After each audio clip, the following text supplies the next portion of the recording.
OOCS, Into a Wider Galaxy, Part 176, The Buzz on the Spin.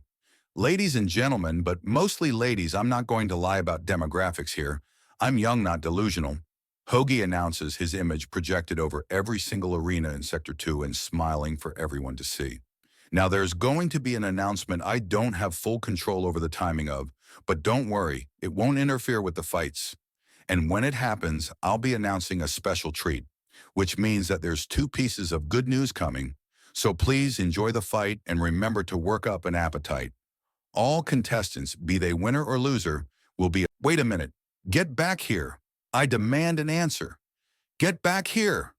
Captain Spinefin screams after him as his wives hustle her protectors and forcibly sign them up to the fights. Did he force the entire crew of her ship to participate in a blood sport? He did. The crew got the bruises, but she got the humiliation.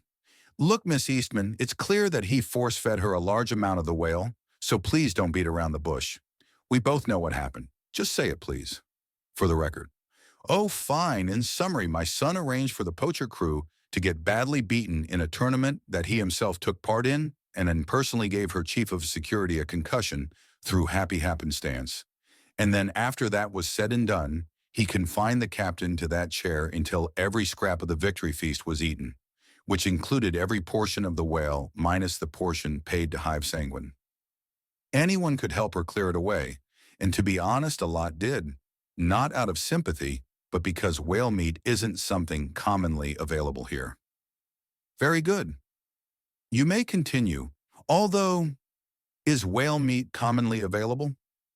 It depends where in the galaxy you are. On this station, it's more of a luxury good, but if you get onto the main axiom lanes, then you can buy just about anything you can imagine on any way station or world next to them. As it stands, we don't have many oceanic worlds near here, and the ones we do have close enough for casual trade don't have any quick breeding species of whale for proper ranching. Did you have any? I had a plateful. It was very earthy. Not bad, but not something I'm going to look for unless I have to, Janet says. Anyways, back to the story. Unless the summary is enough? The unseen presence in the room with them sincerely hopes it is not. I need all details. I just like having summaries. Please continue, Observer Wu states, and Janet smiles. Of course. Now the tournament itself was a simple series of brawls, 5 at a time in the middle of different arenas. Non-lethal and announced at a rapid clip. But before he entered himself, my Daniel had another announcement. Ladies and gentlemen, again, more on the angle of ladies due to population. This is Administrator Daniel Eastman, representative and enforcer of Sector 4. My pockets are funding this tournament, and I beg only a few moments of your time. First off, our guest of honor has arrived, his image announces before suddenly cutting to Captain Spinefin. This woman, Captain Lorelli Spinefin, or as her actual name is Yenela Quasar, thought it was a great idea to drop off a full-grown whale in Sector 1 when she couldn't sell some of her poached prey to a few of our residents. Now I understand being angry as much as anyone, but an animal that sized the hell out nowhere caused a lot of damage, then it died. So that's what we're eating, and as payment for the problem she gave us. She's eating it too. In fact, she's eating everything we don't eat, and she's going nowhere until she does. The image of Spinefin shows her struggling even harder now. Now, I'm not sure what giant marine mammal tastes like, but I'm honestly curious. I've paid deep and paid well to have it not only butchered, but professionally prepared. Every part of the beast is part of this feast. Don't be afraid to try anything, and the only cost of having as much or as little as you like is signing up, and you can still sign up now. Which brings me nicely to the next part. Men of Octaron Spin, I want to do violence. I want to fight. All men are encouraged to sign up. But if you are willing to fight under an extra rule, then you get an additional prize in addition to any prize you win, and the default seat at the feast. And that rule, ladies and gents, is simple. His image then moves rapidly, and in a single motion, his Hawaiian shirt is off and his bare chest exposed for all to see. No shirts, come at me, bros. The cheering is so loud it echoes clearly through Sectors 1 and 3 and can be vaguely heard in Sectors 4 and 8. A shirtless brawl? Sign-ups for the event quintupled, and over half the station cheered. They did. Funniest thing ever. So you don't feel conflicted about your son going around half naked? By galactic standards, it's like a little girl flashing her chest on live television. In some places, no doubt on more respectable worlds where he would have been snatched up by a Charby, he would have been in some trouble after that. But the sheer audacity, coupled with the fact that the berserkers were there and ready to murder, meant that things stayed clean. It can't be good for their health to be so high-strung all the time. I hope he doesn't often stress them out like that, Observer Wu notes.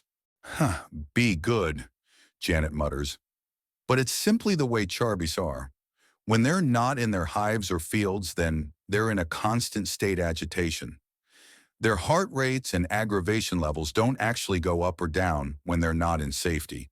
They're either aggressive or they're not. And if they're going to be aggressive anyways, then there's little use trying to calm them. They psychologically cannot truly calm themselves. Really. It's basic evolution for them. The calmest they get outside of their homes is where they're glaring at something or semi-on guard. Their homeworld must truly be dangerous for such an evolution to occur, Observer Wu notes. In some places. In others, it's quite peaceful. I mentioned the vulva. Yes, they're effectively what happens when the Charby evolve in much more peaceful circumstances. They take up ranching instead and eat meats, but are as genetically calm as the Charbys are genetically agitated. How closely related are the two species? They evolved on the same world and share a common ancestor, but are massively divided culturally. However, physically, I've been told, but have found no evidence of, that if you have a Charbys raised by vulva and a vulva raised by Charbys, that they don't even look like their original species anymore, that the difference between them is entirely in the early development. Again, it's just something I've heard, though. Charbys flat out deny it, and vulva are either feigning ignorance or actually ignorant of anything of the sort. Although I personally it more like an old wives' tale. After all, there were different branches of humanity once. This is just what happens when two stick around. Very different peoples from very similar circumstances. We're off track, though. How did the tournament go? Well, not just a stupid animal, Hoagie concludes as his final punch sends the Mara woman's head crashing to the sand-covered arena floor. She doesn't move. That a concussion, medic?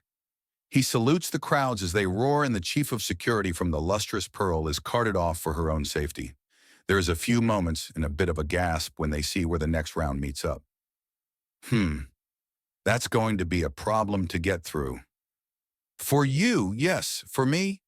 Number Demon remarks, walking up as he stretches out his enormous arms that are larger around that Hoagie's legs and have enough definition on them that a golf ball is smoother.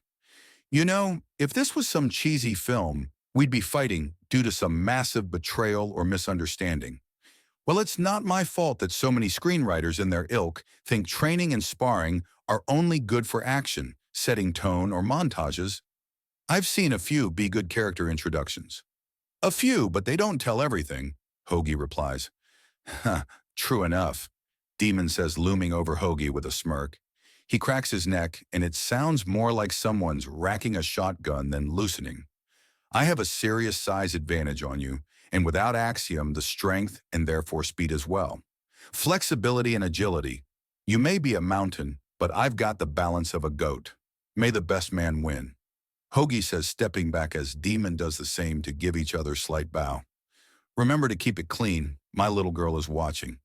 Don't worry, the worse I'm giving her, Daddy is a bruise.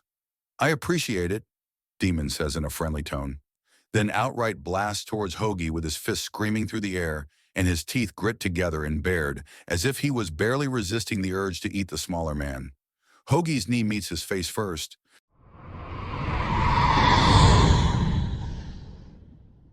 OOCS Into a Wider Galaxy, Part 177, The Buzz on the Spin. I actually have this next part on video if you'd like. It sold very well on pay-per-view. Surely that was stolen a great deal. Of course it was, but that's because it was bait for the cybersecurity of the station to jump on the hackers and grab information, which resulted in counter-hacking, and from my understanding, There was less a digital fight and more a digital war. Really, what was that like? Observer Wu asks, and Janet shrugs. I'm afraid I have no idea. It happened and was over with before I could even tell what was going on. The only reason I know about it at all is because a few fighters in that war come here for meals every now and again, and when I asked, my son confirmed it. Janet explains, Are such things regular? Observer Wu asks. Oh yes, I'm telling you about an exceptional day, but his ordinary ones are full of what others would consider exceptional events. He's just had his standards adjusted to such a degree, he can't even recognize normal anymore. To him, a drag-out war between criminal hackers and pirate data security is mildly interesting office gossip as he sorts his paperwork. Observer Wu lets out an amused snigger at that, distinctly remembering a rash of drug crime that near the end of it had him more or less completely ignoring the sounds of people coming down from bad trips in the drunk tank. It is amazing what one can get used to. Oh, I know. The screen over. There we'll have the fight play out, Janet says, and then pauses as it doesn't miraculously happen. She looks right up at the ceiling and frowns. I said the screen over there will have the fight play out. The screen flickers and begins playing. Voice activated, Observer Wu asks. I'm still working out the kinks, Janet admits. Trust me, I know what that looks like. Wu assures her as the screen requests what fight, and Janet sighs before using her communicator to access it and starts sifting through the menus in memory. Here we go, Janet says as the screen starts broadcasting the cheer of a crowd as Hoagie and Demon rush each other. Standing upright, Hoagie would barely come nose to nipple with Demon, but both men are built out of steel cables wrapped around a skeleton with some skin on. Anything that fights either man is in for a bad time, even each other. Demon's opening move is the kind of punch that looks like it's going to reduce someone's spine to powder, but Hoagie is as agile as they come and retaliates by driving his left knee into Demon's face with a jump that looks like he intended to take flight with it. The problem with hitting someone like Demon is that even when you get him, he's still gotten you. The man is made of sterner stuff than most metals. He plants his hands on Demon's upper back to turn his now off-balance leap into a roll, but Demon is moving and trying to grab him. The momentum, turning and shifting, sends Hoagie for a tumble. He turns into a roll, followed by a leap to dodge Demon's stomp, which makes the arena floor jump. He darts behind the larger man who's turning, but Hoagie's foot lashes out and hooks HTE back of Demon's knee. Strength is one thing, physical mechanics are another, and Demon loses his powerful footing.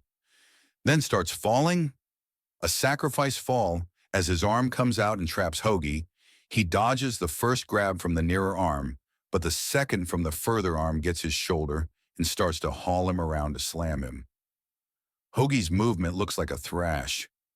It's not, though. It's a perfectly well-aimed kick to Demon's chin as his hands work at Demon's fingers. The kick connects, and Demon's fingers loosen just enough that rather than being slammed into the arena floor, Hoagie instead is sent rolling. Then he's up again. Demon's already recovered and risen up like a mountain. Hoagie starts pacing to the side and Demon starts matching it, both men circling as they look for weakness, or more likely trying to wait out the other while their tensions are spiked so high.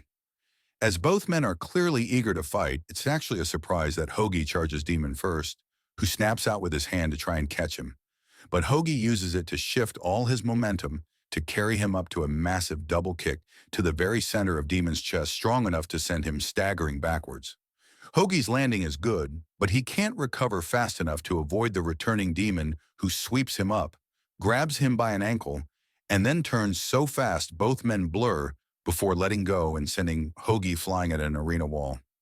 His impact against it looks like it should have hurt, but he seems completely unfazed as he slides down the wall and then countercharges Demon's pursuing charge.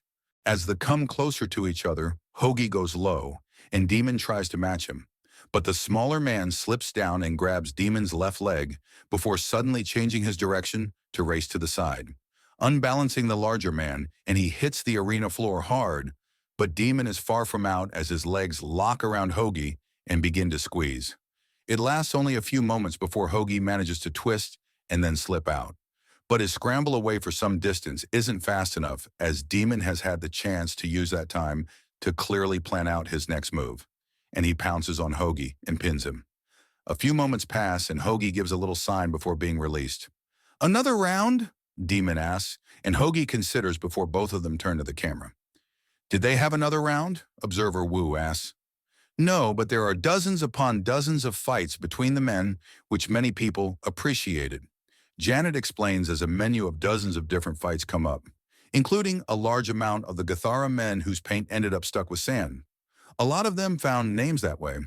"I see. How long did it take Captain Spinefin to leave her chair?" 1 week. A full week.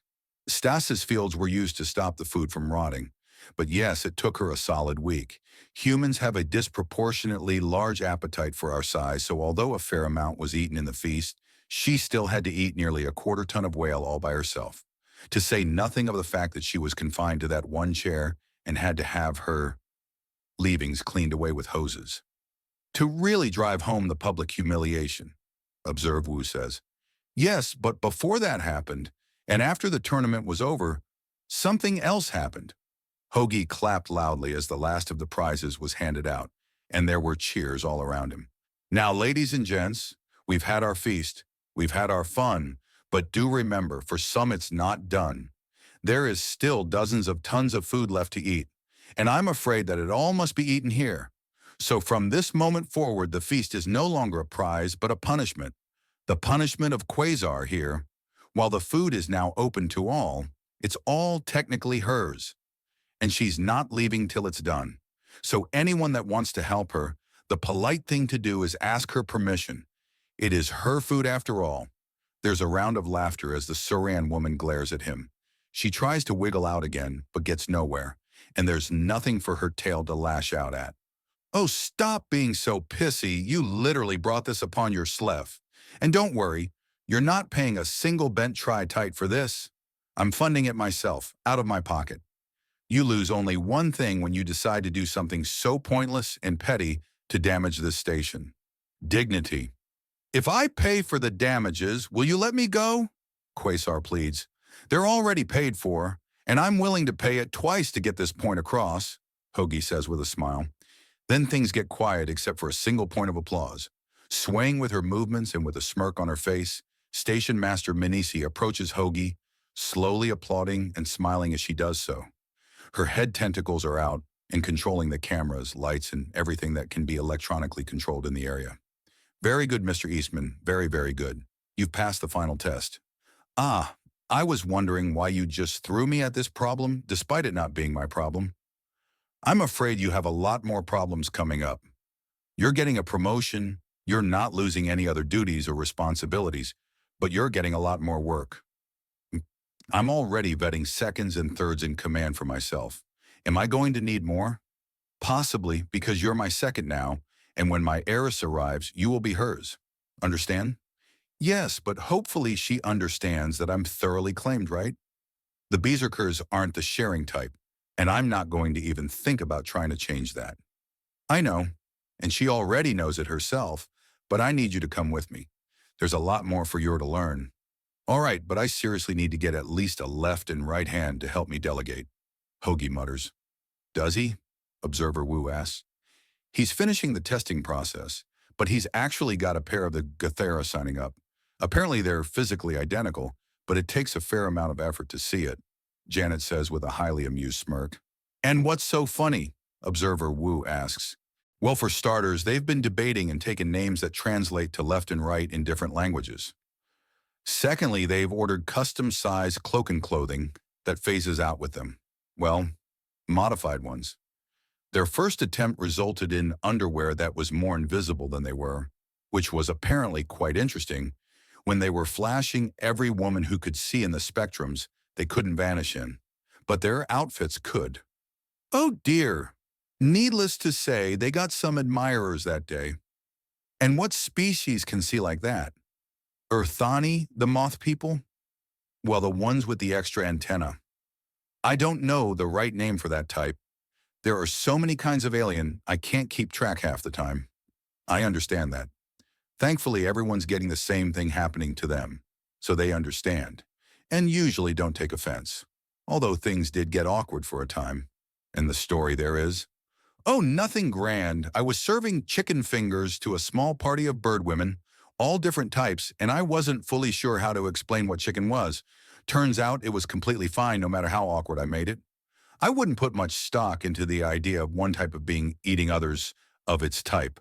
I think the only real limit is people eating other people, Observer Wu states. I gathered as much myself, but it did take a bit, Janet says. So yes, that was my son's long, unusual, and difficult day. As you can imagine, he has a rather high standard for what difficult and complicated is. And his normal days? Well, yesterday he kicked down the door of a drug den that was cutting their supply with dangerous mixes that resulted in 4 deaths, broke up a child trafficking ring that got too close to the station, and helped track down a glitch in the automated shipping drones going over the station to keep food and medical deliveries on time. Is that all? Observer Wu asks. He also got into a long, lengthy debate with some of the hotel owners of Sector 5 over the price of more luxury foods and the cost of the raw ingredients. Apparently, that was the really challenging part of his day. You can't just shoot someone for being annoying and persistent in negotiations. Granted, they went a bit above annoying when they sent someone to negotiate with ME over trying to get him to back off, at which point he dropped the hammer on them and did end up killing one of them. And how did that end? Well, there's been a clear change in leadership in the hotels there, and the leader in question is someone who defers fairly hard to my son. That's why he got the call for the hostage situation. He's still technically in control over there. Pretty much. I'm not even certain what the proper word to describe your son is at this point. He's an enforcer, a legal authority, a foreign power, and yet a police force and far more all at once. Observer Wu says, and Janet nods. He's a talented boy, that if nothing else must be said.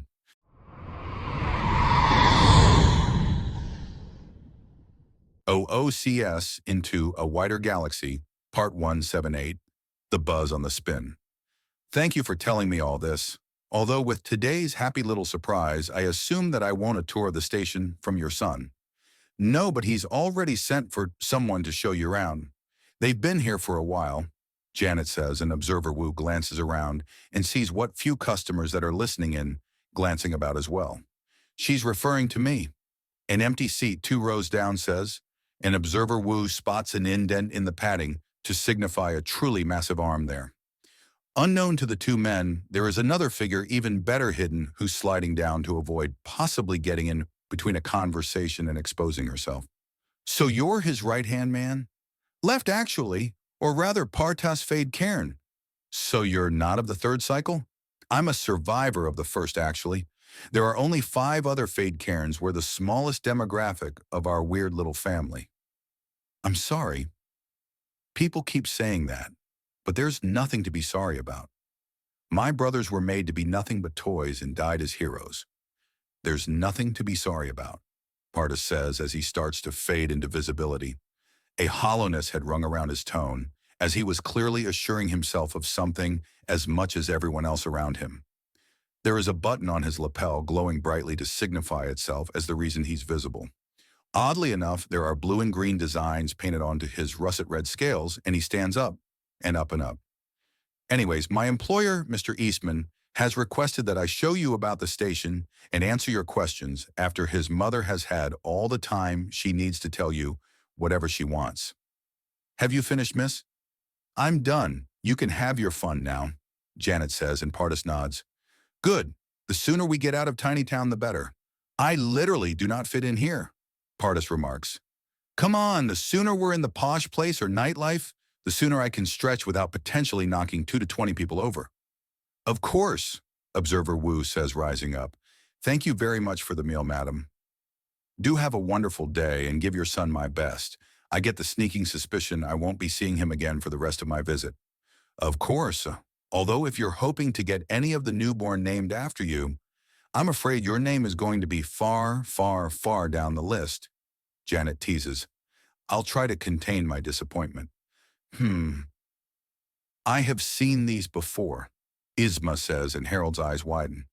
Between them is a hologram of a tall alien woman, although a good chunk of that height is in the neck, which has a hood on it. She'd resemble a tailless miak stretched out, or perhaps a more lithe and serpentine cloaken. On this very station. Today, no less. We were followed. Harold considers. There's been no security breaches or attacks, though. No, which tells me that they're being cautious, and considering that they have high-grade stealth I saw through, they noticed my noticing and are trying to puzzle me out. That's not going to help them here. You're observant, little man, but not all-seeing. Not like you, Harold teases. I'm not that good, she replies as her tail prevents a tiny little girl from sneaking up on her without looking. Harold raises an eyebrow. I'm really not. She's not as quiet as she likes to pretend. The little girl does not rise to the bait. Well, she is rather clumsy, so it's no wonder. I am not, the tiny child protests, and the tail scoops her up entirely and brings her between the two for a mommy kiss on the forehead and a warm hug. Gotcha, Harold says, and she sticks her tongue out at him. One of Isma's hands snakes around and tries to pinch the tip of the tongue, and she moves it out of the way twice quickly before pulling it back entirely. What kind of lady is that? The little girl asks, pointing at the hologram. Dunno, but they're pretty sneaky. We haven't gotten the chance to talk to one yet, Harold says. They're pretty.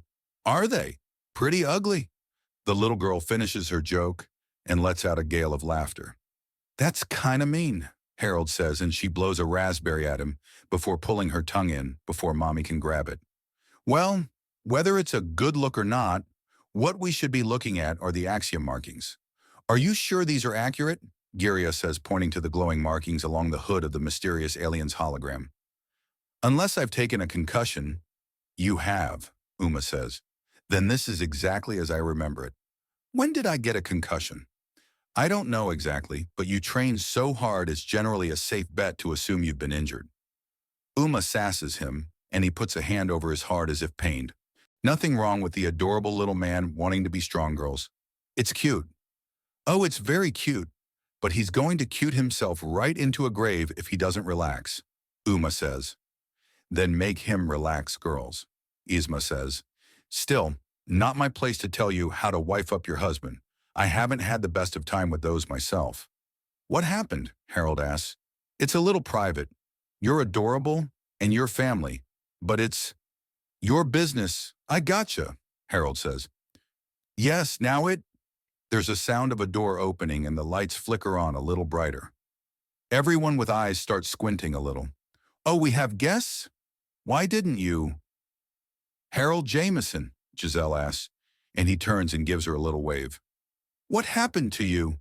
You look like you've been run through a dehydrator. Almost. I had to get my everything replaced in rapid succession. Downside of being a fast-grown clone over a bioprint. Oh, that's bad. You were quick aging? Giselle asks. They noticed when I entered my 30s after just a few weeks. I'm sorry. How do you know this woman? Giria asks. Remember when I said that family helped me? Harold asks, and she nods. This is them. Giselle is one of Isma's younger daughters, and Isma is an in-law thanks to Herbert. Oh, Giselle is the one who was being taken on a hunting trip at the time. Yes, I swear I told you all about this. You did. It's just been an eventful time. You've literally traded every part of your body out, fought my ancestress, a war goddess, twice, and we've traveled thousands of light years without starships. What's this? Isma asks. Are you familiar with the Apoc? Sure, carnivores with a gift for fire, evolved from terrapins and have a wonderful culture with a powerful martial flair. They also have an unusual adept tradition, tied to some kind of entity that Apoc men will make contact with that teaches them a great deal. Literally rooted in a forest.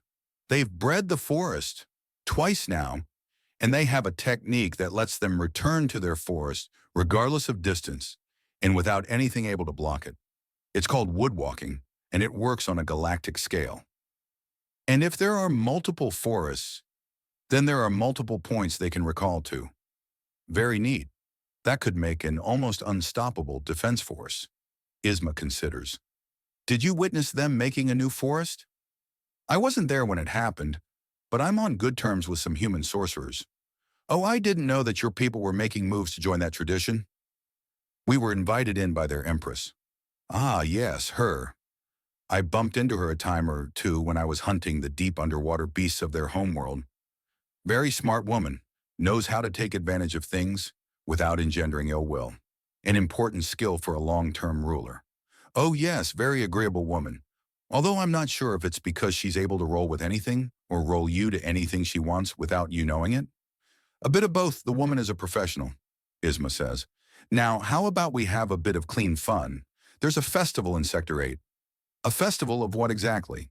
You'll see. Well, sir, I can safely say I did not expect you to request to come here, Pardas states as he opens the way into the bright white lines and downright utopian appearance of Sector 8. Clean, shining, and straightforward. There are enormous buildings with intricate artwork combining them, statues to saints and gods at the corners, and flowers of all hues growing in pots in the common area. It's important. Understanding, or at least a candid look at the religious angle of the galaxy, is crucial to understanding it. I've been lucky enough to have a full-on interview with several primals and their worshippers, so that's one religious branch well and truly accounted for. But I've heard all sorts of rumors and stories of the gravid faith in the synthetic ascension, to say nothing of another faith called the Continuum, and nearly every time I've heard someone refer to the goddess, something tells me that they're not referring to the same one. That makes sense to me. I can't tell you much about it, though. I've been a little busy learning other things to really start searching my soul, Pardas remarks. Not that these people haven't been good to us. Many others act like they're pushy, and some can be, but for the most part, me and my brothers have gotten nothing but help with no expectation of repayment from the women here. They're good people. Then that will make this a pleasant trip, Observer Wu says. Do you know which of the temples is nearest? I'd like to speak to a priestess or minister of some kind. Closest to here is a temple to the Continuum. The basic idea of the faith is that we should not go beyond our natural lifespans and instead make the best of what lives we evolved to have. And what do they think about people like you? Observer Wu asks. I don't actually know. I've not spoken to them about philosophy, but I have had brothers helped by them, some, so I doubt they'll have a problem with me, Pardas says before flashing a maw full of powerful teeth. Let's find out. The walk to the temple is only a few minutes away, and immediately Observer Wu notices that spheres and wood seem to form a large part of the imagery, with the few worshippers present wearing necklaces formed of large wooden beads, although the sheer size makes them closer to balls. To stretch one's life is to deform it. To take more time is to devalue it. Treasure and cherish what you have, for it is a gift. He reads out on a plinth in front of a garden with several shrubs trimmed into spheres, but above them are a series of trees whose branches are grown into each other, and they appear to be a single orb stretched out and deformed. A visual representation. The clack of a cane and the rustling of cloth heralds a little old lady walking around the garden. She has a sun hat on and a pair of thick gloves with trimming shears. Oh, hello there, young man. Men? How may I help you? I am Observer Wu from Earth.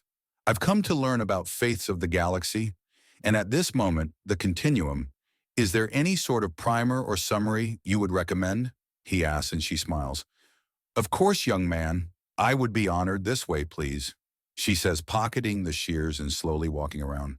And don't worry about time. We all have as much as we actually need. What do you mean by that? Observer Wu asks. It's central to who we are, to what all things are. Everything in its own time, as is right. But one can live longer and do more? But do we? She asks before waving her hand around before coughing a little to clear her throat, clearly preparing for a lecture. Outside of the faithful on this station, you will find women with many, many centuries behind them, and precious little to show for it. For all that so many complain that they never have enough time, they never seem to actually use the time they have. Even when they get more, they never use it. It's wasteful, she says as she leads them to a bed of flowers. Some are blooming, others are wilting, some are in bud, and some are fruiting. She sits down on a bench next to it with a sigh. I am 72 years of age, young man, and many, many people are older than me by orders of magnitude, but they have not a drop of the contentment I have found, one whit of the wisdom I have earned, and not one moment of the life I have lived. So much more, but it's so much less. So your entire faith is based on the idea that one shouldn't have more life than they're naturally blessed with? No, she says, and he looks at her oddly. The idea of the continuum is that having too much of something devalues it. And it does. It provably does in all things. May I have another example? Of course, she says, withdrawing a small locket that she opens. Inside are two small ingots, one the sky blue of tritite, the other the shimmering rainbow sheen of axiomride. Both of these metals are indispensable and invaluable in the building and maintaining of the galaxy. Without one of them or the other, everything starts to fail. But notice that the tritite is valued so little, appreciated so little, cared for so very little. Overabundance. Correct. While we of the continuum mostly concern ourselves with the diminishing value of a life overlived, it ties into other things too. You are human, and you have many men. How valued are you? To your people? Are you a cherished part of the future? A cared-for saint of the family to protect? Or is your life forfeit to protect home and nation? That's very different, madam. Men are larger and stronger than humans. We're meant to be warriors, and it takes so few of us to maintain the population compared to women. Kill all but 10 men, and a town of thousands limps on. Kill all but 10 women, and the town is destroyed. True. Very true. Some things are better in abundance, but not all things, she says before pointing with her cane back the way they came. The branches of that tree are no more and no less beautiful than the hedges beneath them. Even if they are not perfect spheres, they're still perfectly good in their own way. It's the same with the faiths. We each find meaning in our own. And the continuum is a small faith for those that want smaller lives. And converting others regularly, Wu leads into, would devalue the continuum, she confirms. That is very interesting. Although, I can't imagine that there's much call for the services of the continuum if you're not trying to push for and grow. Some call us a death cult, and in a way we are. We are the go-to people for funerary services, and if one searches for spiritual advice in mourning, it's often us people come to. But I prefer to think of it as a way of acceptance and appreciation, a way to cherish our lives and through that, the lives of those around us. A path of humble gratitude, she says, and observer Wu considers that. And are there other branches of the continuum? A few. Although, if you're looking for a branch that tries to end the long live by the sword in order to preserve the natural order, you're going to have to go to video games, movies, and other such entertainment. As far as I'm aware, no such madwoman has ever come from us. Partis snaps his fingers in seeming frustration. Well, there goes that avenue of potential fun. Perhaps a good book then, child? I'm sure you can find one with a raging madwoman with just a bit of searching, she offers in a teasing tone.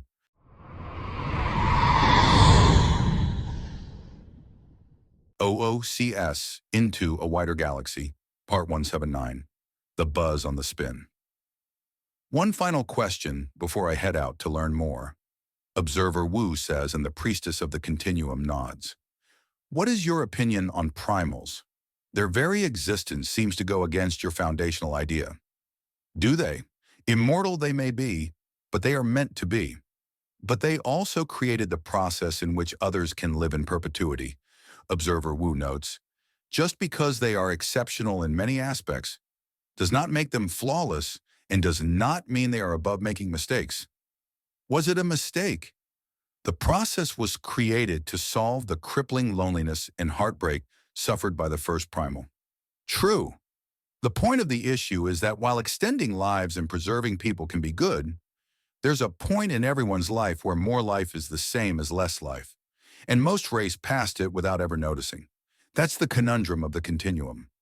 So you admit that there are flaws in your philosophy? Of course. No simple trite saying or statement can hold true forever or for all things. All things have limits, and stretching them beyond them distorts them, she says, indicating the 3 sphere hedges and the combined trees above. Well played. Thank you, she says before an alarm goes off on her communicator and she checks it. Excuse me, but I'm due for an afternoon nap. Your pardon, young man. Of course. Thank you for your time. My pleasure, she says before rising up. I'm not sure how much longer I have, but this is another thing I have done that I might have missed if I hadn't cared for the time I have. There is a creaking sound as she rises up and then nods. It is always a question as to whether we should or should not. You asked of the other branches? Some are more hardliner, refusing any healing coma even if to stage off injury. Others looser, thinking they should only ever be done once one is in a state like mine. Me? Mine? Only if there is more for you. I think I'm nearly finished, and I fear it not. One lifetime is enough for me. So you would approve of someone stretching out their life, even if it would distort it? And I think in the end we must all understand ourselves enough to choose wisely. I choose not to extend my time. Perhaps for you there are many centuries of unspoiled and undiminished life ahead. Perhaps there is not. Only you can make that choice. I see. Thank you again, ma'am, Observer Wu says as he considers things. An entire faith and philosophy not about denial, but about careful consideration. An entire faith based around a single medical procedure. Yet it's philosophy. May I suggest you look into bonsai? It's a human art form that I think you would get a great deal of enjoyment from. Bonsai? Interesting word. I shall indeed give it a glance, she says before holding a shoulder as she rolls it. After my nap. Good day, young man. With that said, she walks into the temple, and Observer Wu nods before turning to his guide. Well then, Mr. Cairn, where to next? The physically closest temple is to the goddess of lanes and commerce. More a conceptual deity, but we're too early in the day for her temple to be open. Oh? She's a goddess of travelers and merchants, so her temple is available after standard business hours to pray for success in the journeys to come or the trades they have performed. And honestly, the temple isn't too impressive. More a small church with a single donation point and some side rooms for blessed business deals. They are regularly used, though, as it's a severe taboo to interfere with business deals under her protection. A single goddess? Yes and no. From my understanding, and do take this with, what's the human term? A grain of salt? Anyways, there's a sort of overarching faith with the term goddess. Basically, there are certain constants in religions for all species, and they're considered one god that is seen differently by different people. Partas says before shrugging.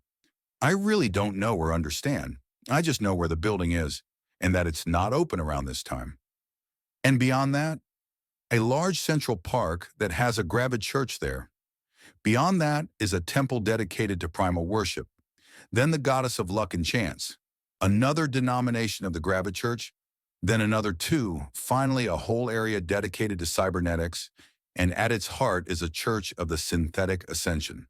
I think it's best if we go to a gravid church. It's about them that I've heard the most rumors, and now is as good a time as ever as to actually understand them, Observer Wu says. Of course, Partas says. It just occurred to me to ask where the right hand of Hoagie is. Oh, around. The plasma cannon crumples around unseen fingers as the armor of the Agella woman starts to collapse under the sheer force it's under. Then teeth start to appear in a smile in midair, and a breath of hot air is blown in her face as she quails in absolute horror. The enormous man is something out of an ancient primeval nightmare, and clearly moments away from eating her alive. She thrashes to no avail as she panics harder and harder until she goes limp and starts foaming at the mouth with her eyes rolled up in her head. Tough girl acts, don't cut it here, little meat. You need actual strength, he says to himself as he catches the now boneless Agella woman and pulls out a communicator. Hey, right hand here. Tough girl's gone boneless. I'm wrapping things up. All right then, to the gravid. What do you know about this branch of the faith? Well, the core tenet is that all things need to breed and reproduce. But as the oddness of things in the galaxy were exposed to it, it bent and broke in some ways. It's a fertility religion gone everywhere, really, Partas explains. They're generally harmless, especially to men, but if provoked can be pretty pushy. Pushy? You'll see, Partas says. They're not dangerous, though, if you say so. They're having a celebration, actually. This is the birthday of one of their saints, Partas says. Oh? Anything I should know about? Well, apparently our foods are considered fairly bland by humans, so there's that. Also, every man here is likely to be proposed to. A great deal. That seems more standard practice than anything else, Observer Wu notes as he remembers the many men that had already fraternized with the locals. He understood being pent up and annoyed, but honestly, "You'll see," Partis says. "I'm sure I will," Observer Wu says as the massive man leads them through the streets. As they move, there is the sound of music that vaguely reminds Observer Wu of those stringed instruments considered ubiquitous in Middle Eastern countries. It had been drowned out in the sounds of the ventilation and the sector's architecture sound, baffling qualities. Numerous stalls are set up, and there is the smell of meats, fruits, and vegetables being cooked in every way one can imagine. But most interestingly, every woman there has a pair of shining silver swords, sheathed at their waists in an X shape. There is a rope barrier that leads them around the park and to the entrance of the festival, where a woman with numerous scars painted on her with makeup waits with her swords out to lean against. They have a literal mirror shine and have clearly been handled by the grubby fingers of children rushing around. "Is there an entry fee?" Observer Wu asks, and Partis turns to answer. "No, nothing of the sort, sir," the woman says. "This is a festival to remember the courage of Saint Twinblade, a great pirate turned great hero. Known for her two blades trailing light as she carved through the air, she found first a limit to her wickedness, then an ever greater compassion and kindness as she dedicated herself to protecting those who could not protect themselves." Okay, let's assume I know less than nothing about this festival, and the details you omitted are well and truly unknown to me, Observer Wu says. "Oh, what did I omit?" she asked, sounding confused. "What was Saint Twinblade's limit exactly?" "Orphans. On a raid, she eventually found a pair of small children and could not bring herself to slay them. So she protected them instead, and they kept finding more and more. Eventually, she had to choose between continuing to be a pirate or something more. The choice she made that day ended a century of darkness and barbarism. It also started several martial traditions that are still allied to the Gravid faith," she explains, and Observer Wu scans the area. "I'm not seeing much in the way of actual weapons," he says plainly. The greeter smirks and then detaches the handles of her mirror swords and activates the mechanisms. Twin blades of plasma reach upwards as she holds them well away from anyone else. She then deactivates them and clicks them back into place. "Well played." "Thank you. Although if I'm getting into a fight, I tend to use this instead," she says, pulling a large and convoluted-looking rifle from behind her back. It's a little unorthodox, but people duck down really low and stay there when they realize you're launching spinning blades at them, and they tend to surrender when they learn you can get them around a corner. "I see, madam. I am here to interview a priestess of the Gravid faith, so I may learn of it as best I may. Is there anyone you would recommend?" "Of course. You've chosen an odd day for it, though." "It's pure coincidence, I assure you," Observer Wu says. "What's coincidence?" Harold asks as he wanders up. "Hello, sir. Interviewing the faithful?" "I am. What are you doing here?" "It's a party with a martial bend to it, and I'm a war-crazy lunatic," Harold says. "Considering you're a security officer on the inevitable, that does not assure me," Observer Wu says, and he shrugs. "We all have our faults, sir. I'm having fun with family, and we're all the martial type," he says as he walks up to Observer Wu and salutes before gesturing him to lean close. "Sir, we've been followed.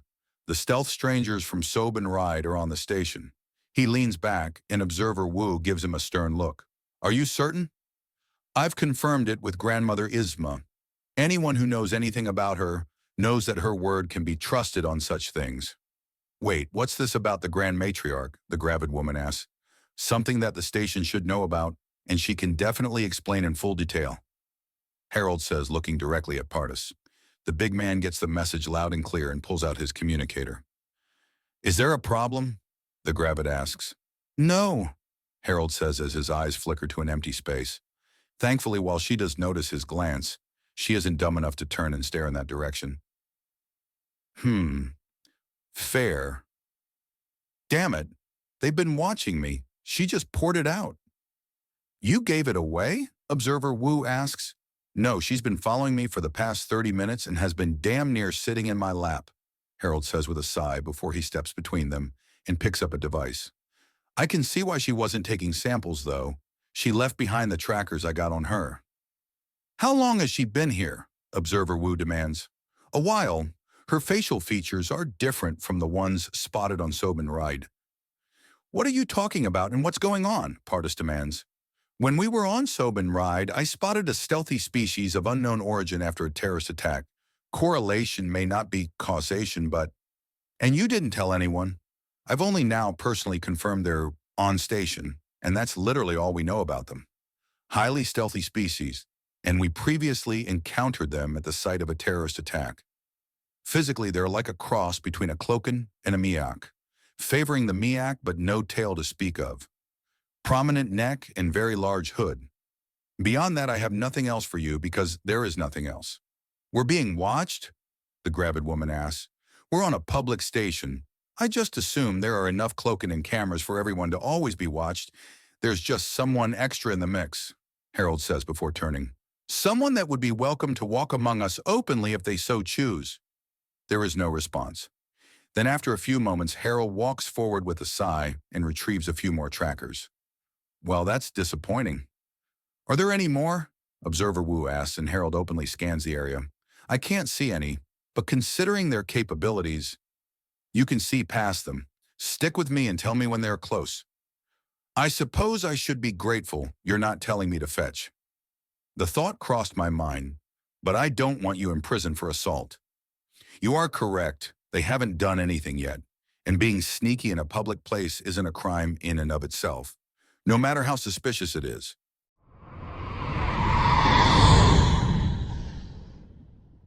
OOCS, Into a Wider Galaxy, Part 180, The Buzz on the Spin. So are they, or are they not dangerous? They're shy if nothing else, but I have no proof they've done anything more than watch. They might be dangerous, but it's the same kind of dangerous that any random person could suddenly turn around with a knife and get to stabbing. Not good, not too bad, but not good either, she notes. Granted, there's only a small artificial ocean between us and a massive sector filled with living murder machines, and in the other directions is an unstoppable hunter. In that light, it does seem like a small concern, Observer Wu comments, but the look he gives Harold tells him to stay on guard anyways. He gets a nod in return for that. Now, could you point us to someone that could well and truly introduce us to the Gravid faith, or at least this branch of it? She's refereeing the play duels for the children. Our branch ties into St. Twinblade and those like her, so we're a fair bit more martial than most. And you other saints like her? Plenty, and some more festival-prone branches of our branch can have a party every day and still be missing out on some saints. You have branches of the branch? The Church of the Guardian Mother is an old and respected part of the Gravid faith. Our branch has been around longer than many other religions, so of course it has its own branches. A few of them have their own branches too. Hell, there's even a branch of our branch that has union with the synthetic ascension, the greeter says before shaking her head. Okay, you know what? Go back there and talk to the snicked with cybrog blades that have guns attached. She's our head priestess. Oh, I bet she has a story about how she came about those. She does, now and you get. We have another group coming. She says, nodding beyond them as what looks like a small army of civilians is on the approach. Probably wise, thank you for your time, ma'am. Observer Wu says they all head in. All right, I just called the boss and he kicked the problem to someone on proper duty. Paternity leave is considered downright sacred here, so the only way he's on the job during the next 3 days is if there's an asteroid energy bombardment or some other kind of munition hitting the station. Patras says after getting off his communicator. So do comets not count? Harold asks. Those things are so shiny and so easily dealt with that if you're hit by one, you deserve it. We're close enough to the nearest start that comets start getting really bright days before one can get close enough to hit us. Even with the variances of speed? Even then, space isn't a true vacuum. There are still particles out there, just really spread out. At certain speeds, though, hitting even those minute particles can really slow you down. So there's an upward limit for unpowered motion in space. Makes sense, I suppose.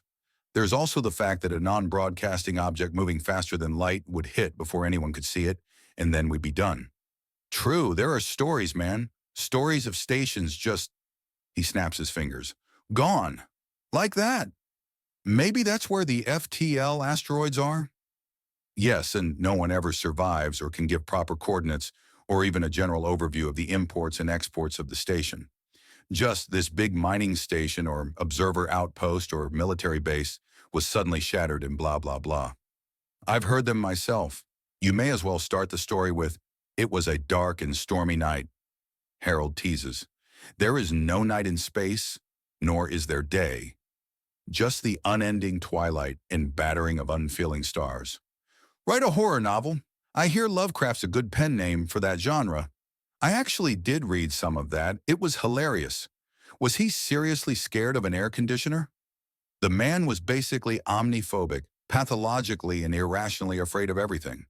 Couple that with a pretty miserable life and no doubt an entire battery of undiagnosed issues, and you get an impassioned but insane horror novelist. Harold says, someone looked into it. Enforced downtime to not overdo things, and an overactive mind bordering on ADHD means I read a lot. And sometimes the authors are more interesting than what they've written. Personally, Lovecraft doesn't do it for me. He invites the reader to fill in the blanks so often that it kills it for me. If I can imagine something, I can imagine myself fighting it. If I can fight it, I can beat it. And if I can beat it, then why be afraid of it? That's hilarious. I mean, big ephemeral thing that can be splattered by a boat but reforms? I can take that. Huge invisi what's-it that can detonate houses? Easy. A big flipping mess on the floor that was a reanimated body? Boring, Harold says, and Patros starts chuckling. Horror doesn't always translate, he says evenly, as there's a sudden cheer nearby, as someone is clearly winning one of the little duels going on and around. And we have a winner. Little Galacy has shown her mastery of dual sword fighting to disarm Cerisi. A cheerful voice announces, and there's a little laser show. Come on over for your prize, little lady. You've earned it. Around a cluster of stalls and games, there's a large seating area and numerous little dueling arenas where little girls are swinging around foam swords with reckless abandon. The supervising adults are going around helping them take the right stance, stopping them from throwing the weapons of putting the foam sheaths back onto the sticks so they don't decide to win by whacking their opponent with something resembling a real weapon. And there is the woman indicated, a snikt who looks freshly rejuvenated and clearly ready for fun. Because she is bouncy, happy, and looks like she hasn't been in a fight her entire life. There's also something about her that has Observer Wu pause, blink, and pinch the bridge of his nose, then refuse to elaborate as to why he did that. But the fact that her cybernetic blades are in fact chainsaws and chainsaw bayonets with what look like modified cannons on the end of her other limbs makes the image really, really interesting. You know, she might be an interesting sort, Giria says as she sizes the snikt up and down and notices her stance, while at ease is ready to shift into a more stable posture. It's confusing with the real deal disguise themselves as posers, Javra says, fluttering overhead. Yeah, of course I'm the real deal. Duh, the head priestess asks, glancing over to them, then gesturing them over with a motion from one of the incredibly deadly, but also impractical and intimidating weapons embedded on her blade limbs. She's completely baby-faced and looks like an overdeveloped teen rather than a fully grown woman. Now, how can I help you? Greetings, madam. I am Observer Wu from Earth. I'm bringing back a study and understanding of the galaxy at large back to the homeworld. I understand that you're the go-to woman for this branch of the Gravid faith here on the station, correct? Really? And here I thought that awful first impression turned you humans away from us. We're cautious, Observer Wu says. All right, well. Hey, keep that foam on the stick or you lose automatically, little lady. Don't think I can't see what you're trying to do. She begins to answer before being distracted. How about at the beginning? What's the main thing that the Gravid faith agrees on, and what extra makes your branch stand out? The Church of the Guardian Mother.